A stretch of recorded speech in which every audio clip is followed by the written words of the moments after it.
man, person in the world. Means she was the owner of all the world, because Egypt and Rome together at that time was the world. Why?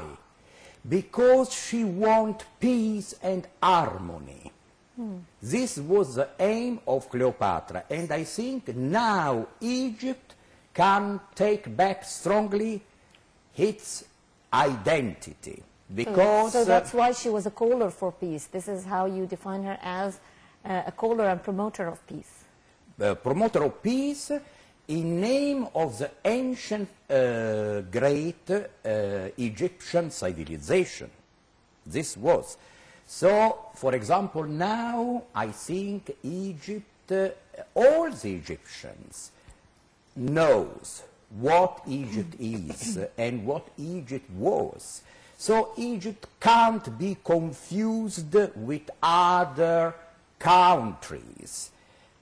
Egypt, I think, especially now, I think is on the way to take his identity back. That is the most important identity in the world.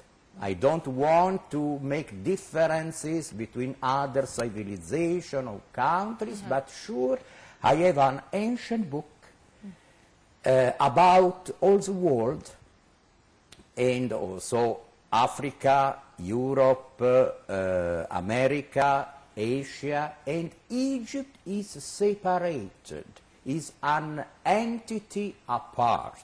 And Cleopatra had a really big role in creating that. So I wanted to actually ask you about maybe some of the secrets about Cleopatra and Mark Antony's life. I mean, we've learned through history that this was a great love story.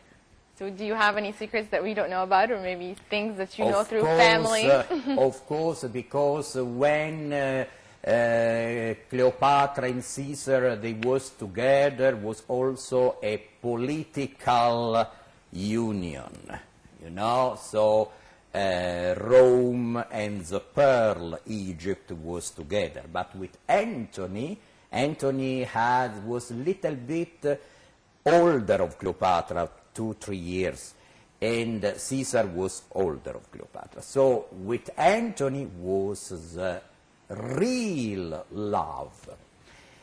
Also, and she tried to help Antony in his politics, and of course the aim, the biggest love of Cleopatra was Egypt. So she, with her authority, because of course she was a strong, very strong person, ordered to Antony to take back Morocco and Libya to Egypt.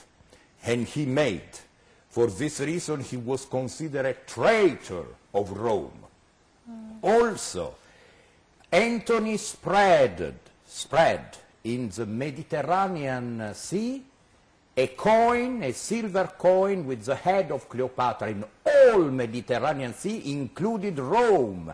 So Octavius, the emperor Octavius, became furious about that, because means so this for love. So they was completely united, and she get twins from Antony, means Alexander and Ptolemy, and Cleopatra Selene, so twins and a daughter. From Caesar she had Caesarion.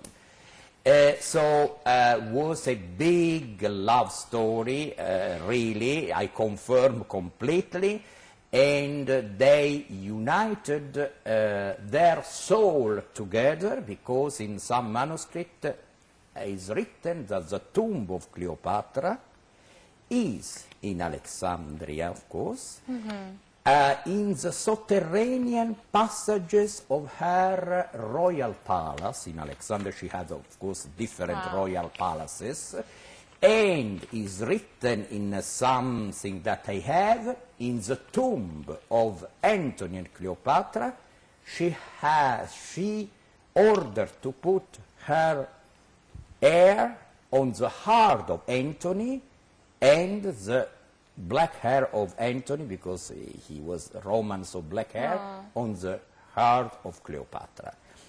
And so this is completely true. The rest could be not true that we know about. I know, you know, I have documents.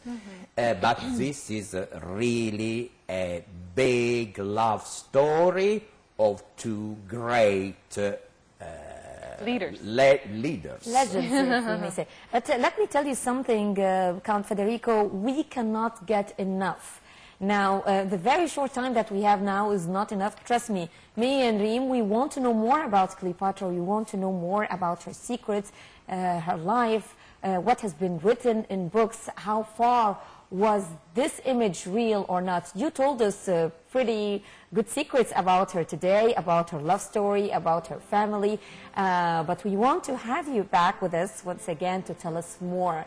With a lot of pleasure for Egypt, everything. Well, I love Egypt. Also, I have some descendants from Egypt, apart from Cleopatra, from mine, because Cleopatra I have from my father, but I have another descendant, Egyptian descendant, from my mother. Okay. Count Federico Wardal, thank you very much for coming here today.